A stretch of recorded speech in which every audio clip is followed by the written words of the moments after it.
Welcome back, All right. everybody. Welcome back to the Couch Header Podcast. That's Mitch. I'm Jacob. We're here for week 6 review before we go on to already week 7 of the college football season. This season is flying by. Yeah. It'll be done before you know it. We're getting into mid. We got a lot of games to get through, so let's waste no time. Let's get into it. We start as we always do, alphabetically with the ACC. Some close games, but not as impactful games because you know it's the ACC. Clemson blows out Boston College 31-3, unsurprisingly. Florida State looked like they were playing the best game of their lives and then played the worst game of their lives to end it, to lose to NC State 1917. Wake Forest crushes Army 45-10. Louisville goes on the road and kicks Virginia to the curb 34-17. That team is insanely regressed. Pittsburgh blows Tech 45-29. Duke and Georgia Tech actually battle in an overtime game, which Georgia Tech shockingly comes out with the win. And then Miami made it pretty close with North Carolina, but couldn't do anything on the last drive as North Carolina wins 27-24. I think that's one of the most impactful games of the Coastal because I think that was pretty much the battle maybe for the Coastal. There's Pitt too. But, that Georgia Tech loss is not helping Pitt at all right now. No. But I think right now, looking at it, I think definitely the favorite for the Coastal is North Carolina. Yeah, the ACC Coastal is essentially the equivalent of the Big Ten West. Except maybe worse. Yeah, definitely worse. At least the Big Ten West has Illinois, and I never thought I would say that Illinois is the redeeming grace of the Big Ten West. A team that won with a barn burner that we'll get to. Oh, yeah. Great game that one was. I remember watching the end of Duke Georgia Tech just because it was like at the end of that mid slot, and oh my gosh, the ACC network just looks awful. Like the camera, the graphics, they don't even. The only time they show you who has the ball and what the down and distance is the marker, like the graphic that they put on the field. On their like bar graphic, they don't have what the down and distance is, or who has the ball. It was terrible. I'm like, geez Louise. I don't really got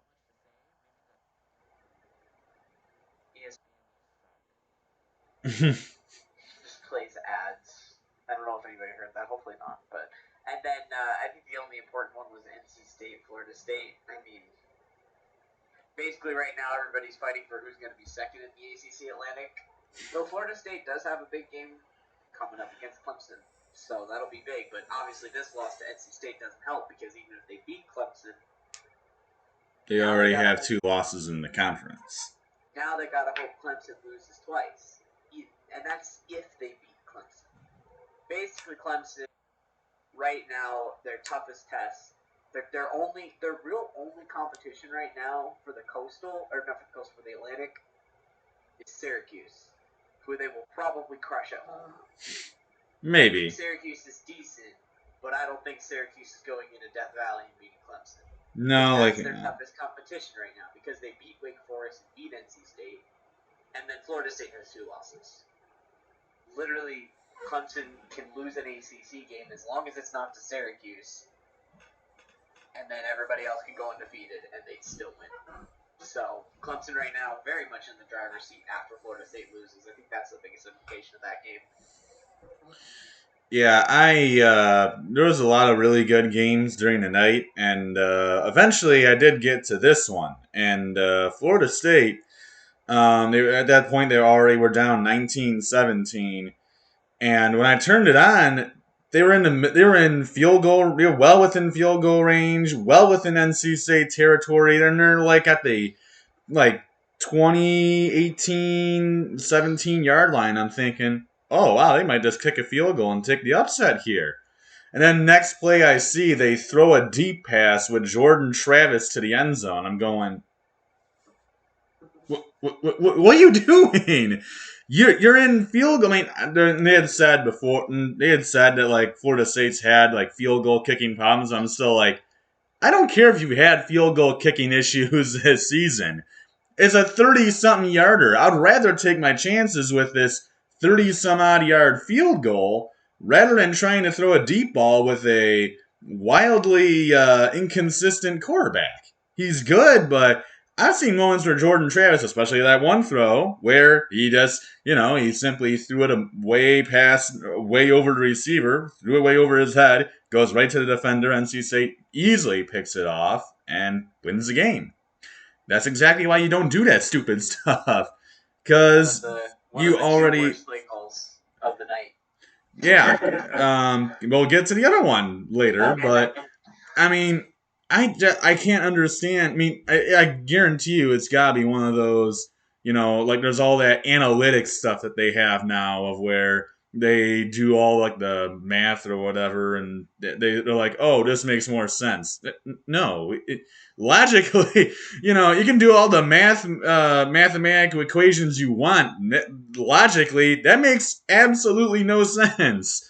You are well within field goal range, and you're down 1 point. You're down 2 points. With a field goal, you win the game. And you're like maybe 37, 38 some odd yards out from kicking a field goal and taking a win on the road. I take my chances on the field goal. You miss, you miss. Oh well. But it's way better than trying to throw a deep ball to the end zone when you're only down 2 points. At that point, I'm just saying, you know what? Let's be conservative. We have 3 timeouts. We can get it as close as we want. Because that's the other thing. They had 3 timeouts. So I'm going, they can get like as close as they want. Keep running the ball 3 different times and they can get it like however close they want to and then kick the field goal. It was tailor made for them. And they still blew it. Yeah. Now we move on. Out of the ACC to the Big 12, which has some pretty really not fun game. No. So we start the day with probably the game of the week, in my opinion. That with TCU narrowing out 38-31. First half was close, and then a second half that was an absolute. Kansas was Jalen Daniels in the second quarter, but hey, Bean can't. Congratulations. But Bean came. Their backup quarterback Bean, who was their QB last year, came in and was electric. Back to that. We'll get back to this game actually.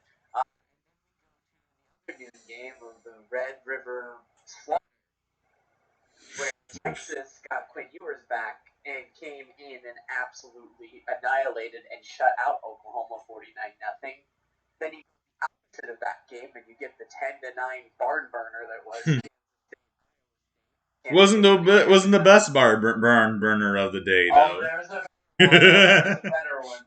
There was and then you've got what was a really fun game as well in Texas Tech and Oklahoma State, with Oklahoma State narrowly edging them out 41-31. That Texas Tech backup quarterback was playing so tough, and even the announcers were good. Plus, also the announcing crew for that game was Shoelaces, Devin Collins of the that was a great commentated game I've ever watched. That was fun. But let's go to TCU Kansas. Both teams look really good, and I mean Kansas. Just imagine in a couple years if they have a little bit more talent, how dangerous this team can be. Because a lot of those times that they scored touchdowns, yeah, a lot of them were athletic catches, but a lot of it was like really good scheming by Lance Leipold. He has been an amazing coach for the Jayhawks. And then, I mean, Max Duggan and TCU look amazing. I mean, Quentin Johnson had 14 receptions for 206 yards, and he only had one touchdown. But it was the game-winning touchdown, so that's what matters. But, yeah, just an overall super fun game to watch. I avoided watching Michigan-Indiana for this game because I wanted to watch this game instead. What are your thoughts on these two teams? I don't downgrade Kansas too much. Yeah, this Kansas team looks absolutely outstanding. Jalen Daniels, of course, got hurt, like you said, during this game, which certainly did not help the Jayhawks in this one, but they really still held their own. Like as you said, former Kansas starter Jason Bean, I believe is what it is. I think it's Jason. Yeah, I believe that's correct. But Jason Bean, he came in for the Jayhawks, and man, did he hold his own. I mean, he put up 4 touchdowns, 18, I think, of 26. Yeah, I mean, 262 yards. Obviously, some bad throws at the end of the game, but I mean, what can you? I mean, he's a backup. What do you still, expect? He's not going to make exactly. everything. It's Kansas backup too.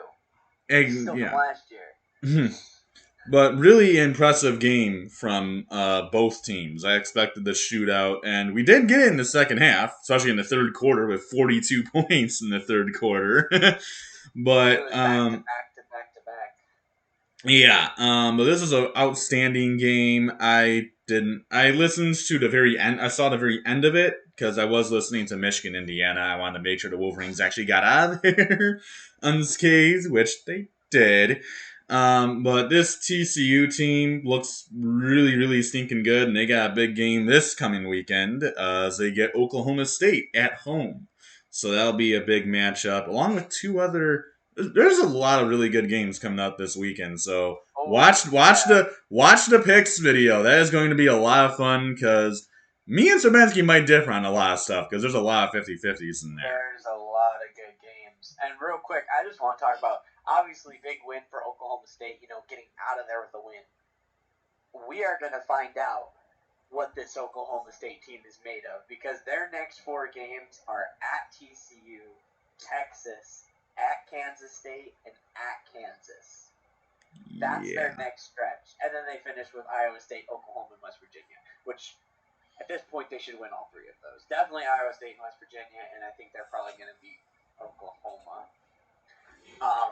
Unless Dylan Gabriel comes back clean, and then I don't think Dylan Gabriel makes a huge deal. I don't think Dylan Gabriel makes it for hot top. I think Dylan Gabriel being out is kind of really good for Oklahoma because after watching how great Quinn Ewers and that team played, I think Oklahoma still loses. Even if Dylan Gabriel's in there, they don't lose 49-0, but they still lose. Quinn Ewers, dear Lord, he looked outstanding. Well, 21 for 31, almost 300 yards and four touchdowns. He threw four touchdowns and almost 300 yards on only 31 passes. He didn't throw the ball honestly, that much. yeah, honestly, if Quinn Ewers did not get hurt during that Alabama game, I think They they would have beat won. the Crimson Tide, They would have and won. there's no way they lose to Texas Tech. Oh no, I They don't think win so. both games. If this team did not lose Quinn Ewers, they would be undefeated. They'd be in the playoff. They'd be playoff favorites right now. Yeah, and for this Oklahoma team, yeah, this team it definitely had a Dylan Gabriel sized hole against Texas in this game. They were a stinking mess playing the Longhorns. As I saw this somewhere that they had I think 5 different people attempt passes in that game. Did So General Booty? The big thing is did General Booty attempt to pass? yeah, I wish they just would have kept him in the entire time, but No, he clearly they didn't. didn't. He didn't, but yeah, no. So Davis Baville went 6 for 12 with 38 yards interception. Michael Turk threw one completion for 3 yards. Eric Gray went 1 for 2 with 0 yards and his one completion being his one completion going for 0 yards and then throwing an interception. Nick Evers went 0 for 1, and then Marcus Major went one pass for -2 yards. So you had two quarterbacks that threw passes for 0 yards and one quarterback that. So through those three quarterbacks, you went 2 for 4, -2 yards, and an interception. Should have just played General Booty. You should have, but there's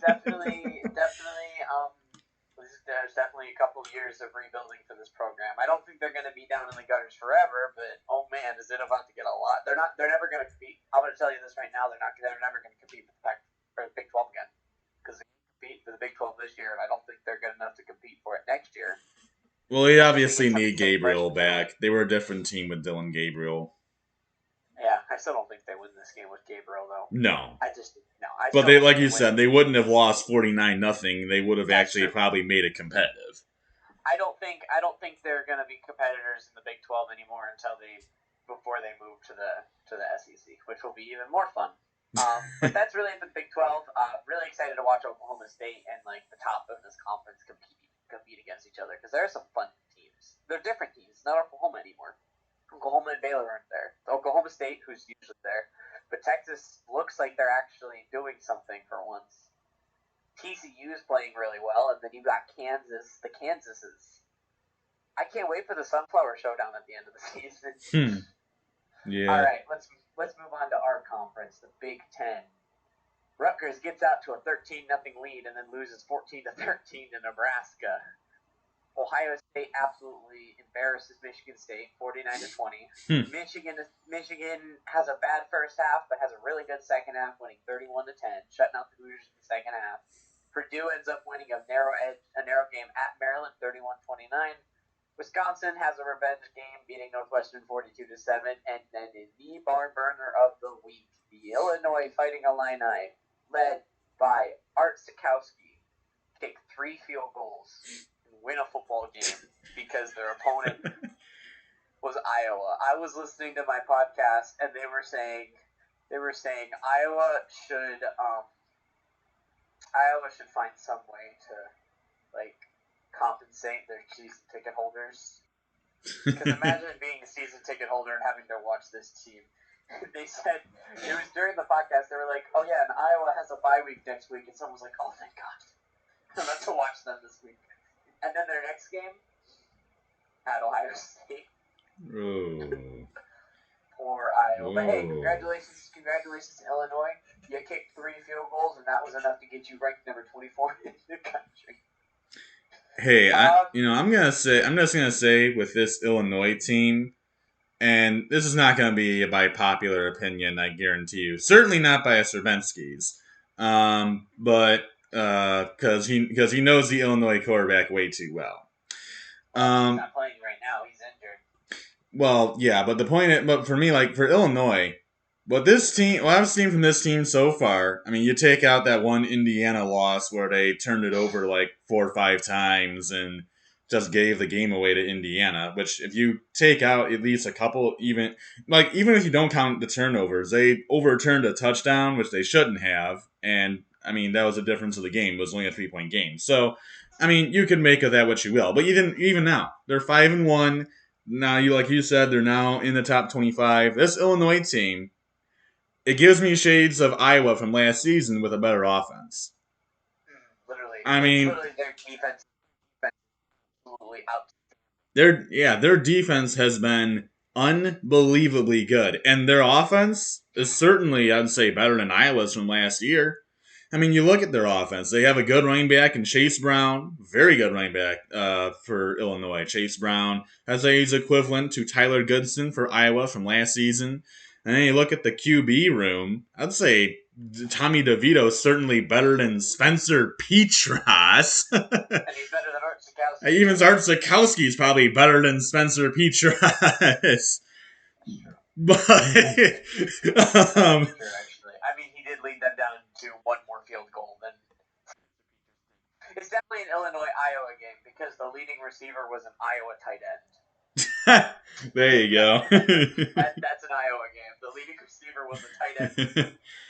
But this Illinois team, honestly, like when Tommy DeVito does come back, when he's played so far this year, I mean, Illinois is obviously a run-heavy team. They're not going to be air raid offense, but this Illinois team, they're dangerous. And they're going to give and their next game is very pivotal for the Big Ten West because they have Minnesota coming home to Illinois, to Champaign. So that is a huge game for both teams. And like Illinois, they just beat Iowa, which is obviously one of the bigger teams in the West, and they've already beaten Wisconsin. So all they got left now is Minnesota and Purdue. Nobody cares about the other 3 because they all suck. Or no, the other 2. They should probably blow out both Northwestern and Nebraska. But this Illinois team is very dangerous. And if they can beat Minnesota this weekend, they could very well be in the Big Ten championship game. If they get Tommy DeVito back by the time they play Michigan State, they should beat Michigan State at home too. And they have the Wolverines in Ann Arbor. Now that Illinois is looking so good, I really want to get tickets for that. That's going to be a fun game. That's actually going to be yeah, exactly. And I'm kind of scared of that that game too, though, because it's the week It's before the week Ohio before State. Ohio State. We just this week that we can come out lackluster when we play a big team next week. Let's go to that So game anyway. Let's just rip the I, Band-Aid off. well, wait. Before we go there, I want to talk about. I do want to briefly talk about, and briefly because I don't want to talk about this, but I think Ohio State should be ranked number one. Do I think they're the best team? No. I think Georgia's probably more talented. Do they have the most impressive wins given what they've played? Yes. They have, besides that Notre Dame game, they, they, they four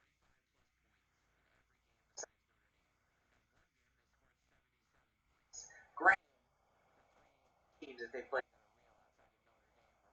Rutgers, Michigan State.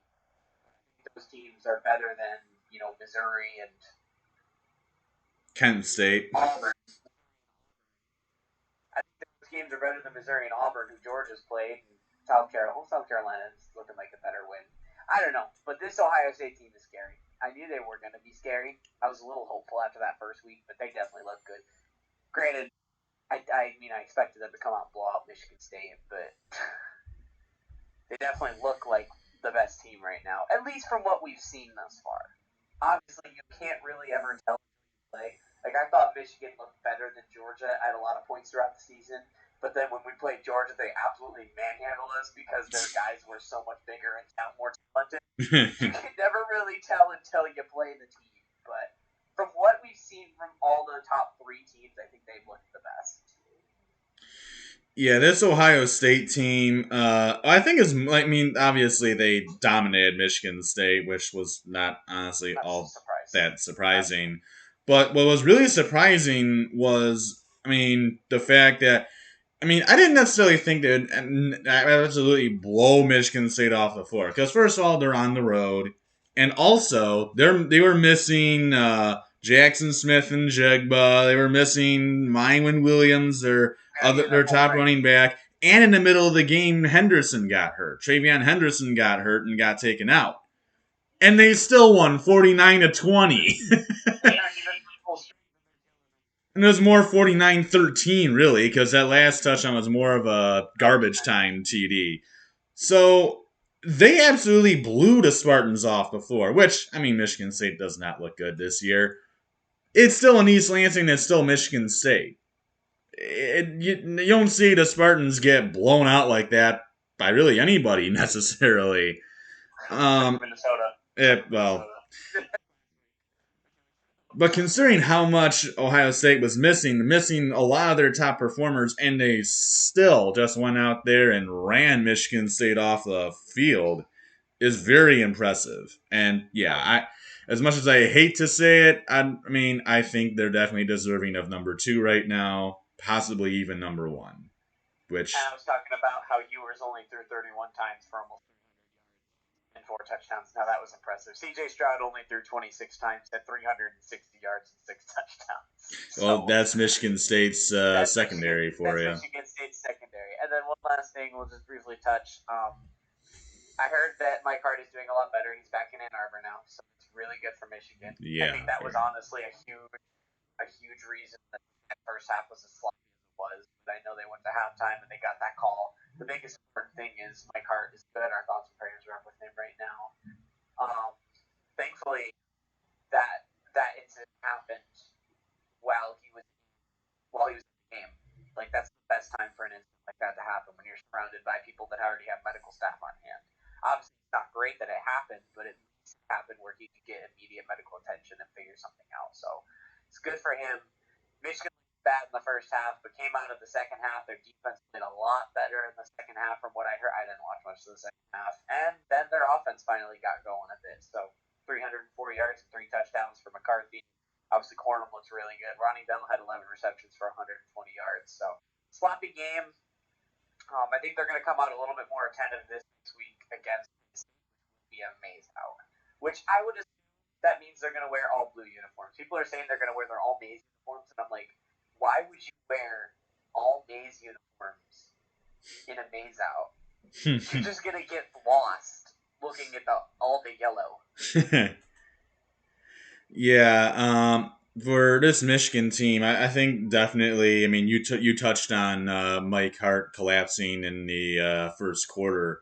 I think that really definitely had an effect on the Wolverines in that game. Because I mean, right after that happened, the Wolverines just were dead. I mean, they're that's not probably not the greatest, but anyways, their offense was stagnant. They could not move the football. Their run game was stagnant. Their passing game was stagnant.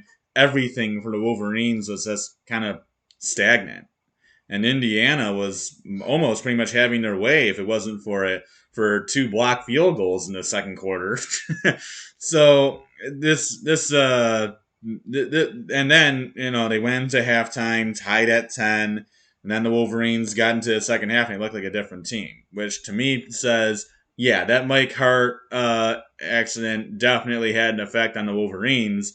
And then when they finally got an update on him at halftime, they'll say, Yeah. hey, he's good. And they said to Mike Hart, he talked to the team and he said, hey, I'm fine, I'm good. I'm not gonna be able to come back, but hey, I'm good. Go get that win. So, and then in the second half, they looked like the Wolverines again. So I think just for the Wolverines, that accident definitely had an effect on them. And then when they got to halftime, they could finally get an update. They regrouped. They got in the second half, and then they actually looked like the Wolverines again. So definitely a scare, but Wolverines is thankfully, always scary. the Wolverines got out of there with the win, and thankfully Mike Hart is okay and is Thankfully. awake and doing great. And like you said, back in Ann Arbor, love to hear that. We'll love to see him back in the sideline. Hopefully, when we play Penn State. And now we move to the Pac-12, which had an insane week. You have USC beating Washington State 30-14. UCLA proving that they're probably the second or third best team, beating Utah 42-32 at home. Oregon wasn't phased by the 2018 um, score. Went into Arizona, won 49-22. Uh, Arizona Oh boy. State beat Washington 45-28 in a game that I was debating going to, but I decided to go to work instead. And then Oregon State winning off a near last second touchdown. Oh 13 seconds remaining, they caught the game winning touchdown versus Stanford to win 28-27. I'll start. I was a little higher on Utah than they actually were, but to be fair, their two losses are road losses against pretty decent teams, especially UCLA. Florida loss doesn't look that good right now, but UCLA looks really good. I mean, TR they were moving the ball. They were moving the ball at will. Zach Charbonnet almost ran for 200 yards. So they were they're moving the ball on him insanely well. the UCLA offense is devastating, and us Wolverine fans know very well what Zach Charbonnet is capable of. He is a incredibly talented running back, and DTR Dwayne Thompson Robinson. He's a good quarterback. I mean, he's a dual threat guy. He can really run the football, and he's good passing the football as well. This UCLA team is very balanced on the offensive end, with just being headed by, of course, just a devastation in Zach Charbonnet, and then having DTR at QB. I mean that offense. I mean, this is really. I mean, UCLA is going to be designed to outscore everyone this season. They don't really have the greatest defense, and I mean that's kind of plainly evident by the way they've won their games this year. They've given up 32 for 2 straight weeks now. But UCLA is a very dangerous offense, and so far, I mean, they're already 6-0, and now they head into a bye, as well as their opponent does, until they go ahead to face the Oregon Ducks at the That's Autzen gonna be a Zoo. Both that's gonna teams are be a going big into a one. bye, so that's going to be a huge game for both of those teams. But I'm very impressed by UCLA. I did not think they'd be this good. I thought they'd be That's true. solid, but 6-0 at this point, definitely nobody saw this coming. So we taking the over on USC. They play later in the season. Are we betting the over? Probably. Well, USC, USC, UCLA. I thought you said USC, Utah. No, USC, UCLA. Oh, well, yeah. Yeah, we're taking the over on that one. USC looked Absolutely. good. USC looked good. I mean, played close, decently close for a bit with Washington State, but shut them out in the second half. But Washington State's been causing issues. And then I guess Michael Penix just looked like a Heisman candidate because he played Michigan State, because he's regressed to when he's not playing that Michigan State secondary, not looking too great. Yeah, 611 yards is nice, but one interception and 0 touchdowns is not nice. Yeah, I was never a believer in the Washington Huskies. I saw them beat Michigan State, and I was like, "Oh wow, that was impressive." But then I saw Michigan State. At that moment, when I saw Washington kill Michigan State, I was like, "Whoa, holy cow! Maybe Washington is good." Then Minnesota killed Michigan State in East Lansing. I'm going, "Oh, yeah, I think no." Washington's still a good team. Well, I can't say that now because they lost to Arizona State. Who loses to Arizona State? The only team that's lost to Arizona State was Northern Arizona. But I don't know. I mean, hey, Arizona State had their alternate uniforms, so maybe that. Yeah, what the heck were those? What the heck were those things? They were interesting. They were interesting. Hot take though. Everybody loves having like the Sparky head on the helmet. I think the just the pitchfork, looks so much better on the helmet. I think Sparky looks too cheesy sometimes. But I'm not from Arizona, so I didn't grow up with Sparky, so that might be why. But I just think it looks a little cheesy at some points. But I mean, For team looked good. losing, not a good loss though for the Huskies. Can't be, even if it is a 7 point loss. Can't be losing. And now we move to full in the SEC with a lot of games. Georgia crushes Auburn 42-10. Shocker. 10 is respect on Tennessee's name. Do I think LSU is that great? Not really. But they still went into Death Valley and won 40-13.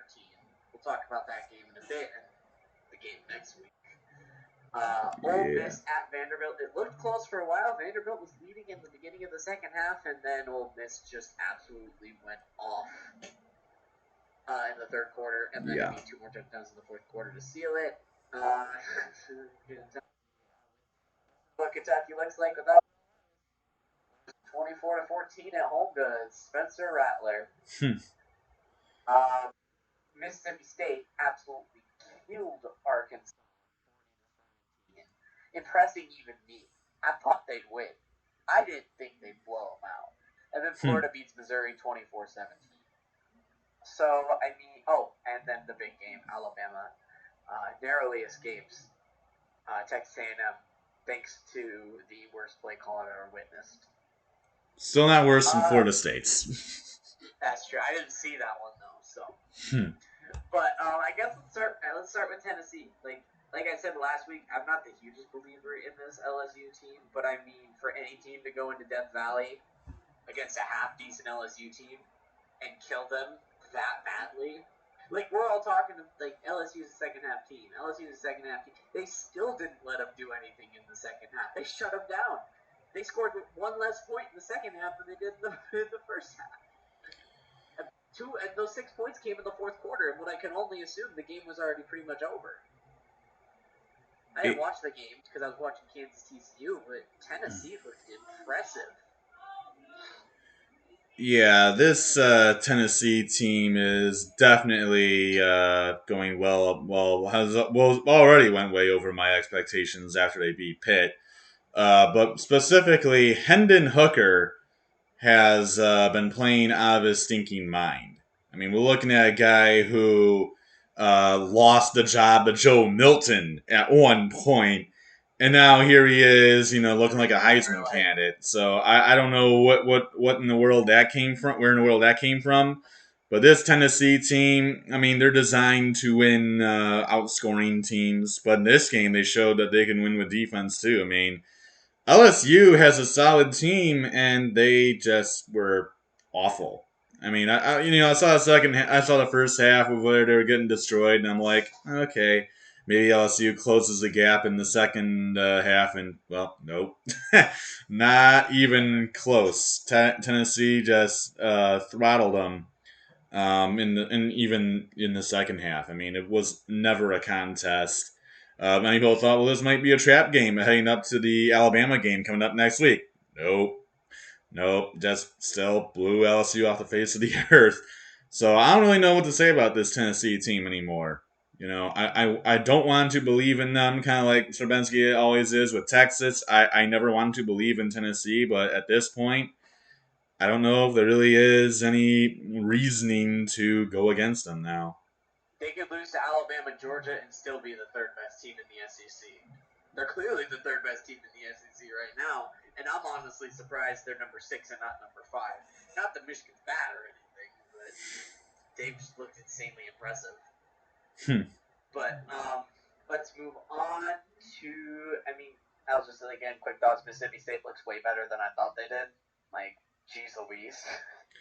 Yeah, impressive game for Will Rogers and Mike Leach. I mean, I don't give Mississippi State a lot of credit because I mean they looked awful last year. I thought Arkansas would get a nice win, uh, get back on the winning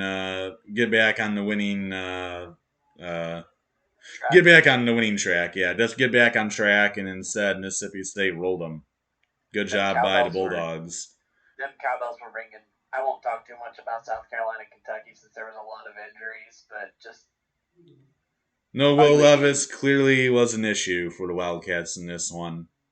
100% do better with Will Levis, but I don't think they win by much. It's just I'm still not impressed by this Kentucky team.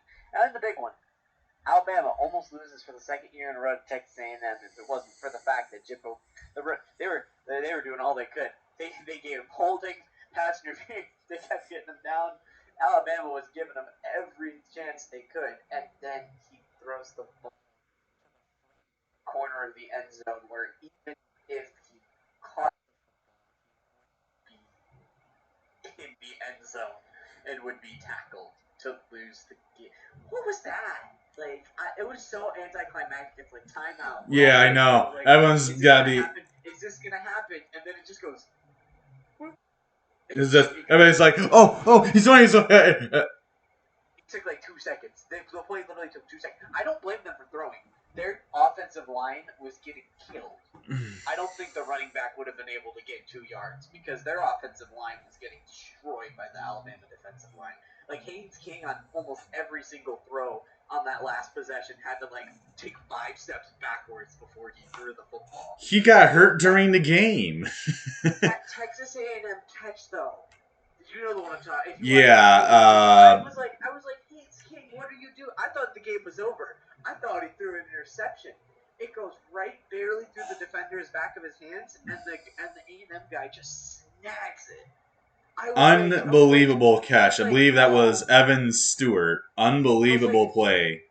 there's that 5-star talent. I was like, Yeah, that is a I was five-star like, talent right there. I'm like, oh, that was a terrible throw. Was intercepted. I'm like, wait, he came up with it. Hang on, what happened? True But freshman, Mr. Evan Stewart, very, five-star recruit, like number 10 overall, I think. One of the 30 billion guys A&M got. very sucky loss for A&M, and Alabama better hope Bryce Young plays next week because I would be scared for Alabama going into Knoxville if they don't have Bryce Young. I mean, I do think obviously having Bryce Young would help. But I also think you gotta give like the backup for Bama time. I mean, he got thrown into the game. This is his first ever start. He's a true freshman, prone to mistakes. I mean, we saw. Remember when because like Bama they lost Tua to a injury, and I think that's when they brought in Bryce Young. And he didn't necessarily light up the world. He wasn't necessarily great. But over time, he got better. I think the same thing is the case here for Jalen Milrow. If you give the guy some time and he gets some more games under his belt, he'll be better. Now, I don't know if he'll be good enough in time for Tennessee, but I do think that if you give this guy time and you give him more starts, he gets more experience, he's going to keep getting better. Obviously, he The looked a biggest little thing, raw in his first ever start against what is a solid Texas A&M team. The biggest thing that killed them was the 3 first half turnovers. I think I saw a stat. It was like that was the most first half turnovers they've had since 2014 in a game. Like, yeah, that it was was it bad. was a Like bit 3 first sloppy. half, very sloppy. And we'll end like we always do with the AP top 25. I will go through all top 25 and we'll air out any grievances. Which, spoiler, I actually think I only have really one grievance with it this week. That's pretty good this week. Top 5 are going to be Georgia and Ohio State moving above Alabama. Alabama sliding down 2 spots. And then Clemson and Michigan swap spots after Clemson's looked pretty good. I mean, they played better. They played more ranked teams. Clemson did not look. Clemson in that really in that entire game against Boston College did not. I mean, I didn't watch it, but they were up 10. They were winning 10-3 at halftime. I think it's just Clemson's played better teams. Michigan has pretty much played a bunch of jokes in Maryland. Iowa and Indiana aren't jokes. Oh yeah, Iowa. Indiana's kind of a joke. But Iowa. Are you serious? Wait, no, Iowa's a joke. They have Spencer Peters at their quarterback. We let Spencer Peters score 2 touchdowns on us. No, I'm just kidding. I don't really care. 4 or 5, it doesn't matter. Something will happen at some point. If we beat Ohio State at the end of the year, it won't matter. If we lose to Ohio State at the end of the year, it won't matter. Then you got Tennessee, USC, Oklahoma State, Penn State, or Ole Miss, Penn State, rounding out the top 10. UCLA jumps up 7 spots, takes Utah's spot at 11. Oregon, TCU, Wake Forest, and NC State follow. Then you got Mississippi State, Kansas State. Syracuse jumps up 4 spots to 18. Kansas stays where they are despite the close loss, which I perfectly agree with. I'm fine with that. And then Utah drops 9 spots down to 20. And then the bottom 25, you've got Cincinnati, Kentucky, Texas, Illinois, and James Madison, who has only played 5 FBS games, 5 games as an FBS team, and are 5-0 and ranked. I think my only grievance with this thing is I think North Carolina should be ranked and Kentucky should have dropped out entirely. I know they didn't have Will Levis. They have not played a game that has impressed me. So that's my only grievance, but like it's the 22nd spot, so I don't really care. I think Kentucky shouldn't be a top 25 team, but North Carolina is ranked in the coaches poll. So they have that going for them. They do. This year, it's like Syracuse when they got ranked in the coaches poll and not in the AP poll, and then the next week Syracuse was ranked in the poll polls. But that is it. We got our week 2 picks coming up here shortly, week 2. What the heck? Week 7. Week 7 picks coming up here, which is insane. Already at week 7 is going to be a crazy week. But thank you all so much for watching. Check that video out because that's going to be a really good video. Other than that, hope you all have a great day. Peace.